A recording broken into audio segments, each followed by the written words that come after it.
Vẫn chú kan varanda huan di chian na nei leng o ei kan pangpar nia huan ian huai kan huanin ko an par ve sep sep boka elma hian dragon fruit lam in bi tiang ei wen chu lei hi hai phuta ar ek te kada chuan hei ve vio to ni chuan he lam hi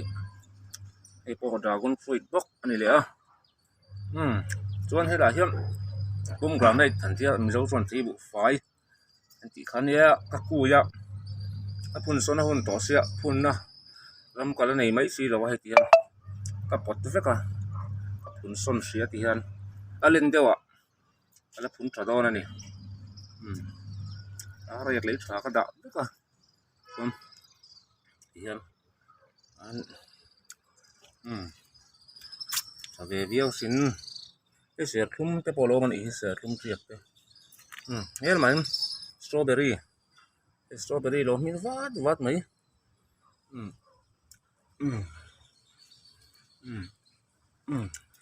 nghe mà hiếm các bằng par lắm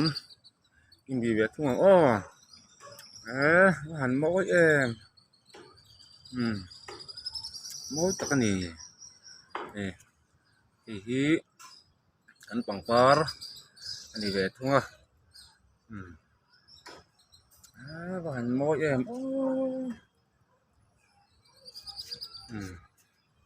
chuanin kan em thei zel don ani elma hian borsai de lo om le borsai de hi tero te kot pha chen ani rang an ra chana kan chor hak ma he itu na po hian ra yan deuh deuh han lo mai thei tur hi anam le fu to ni sai dai ka nga viu mai a chuan hnuai nen te ka chun ung som nga chuang zat ni am ve ni nai ve la hian mo chuan hei ba khor mun ani le a ba khor po hi azar mi kan lei ngai to mi alo ni an to tel ve em ani đã con pudina boka thì cái cháu phốt rất là vinh chứ xuân cái pud hoàn xin nhá pudina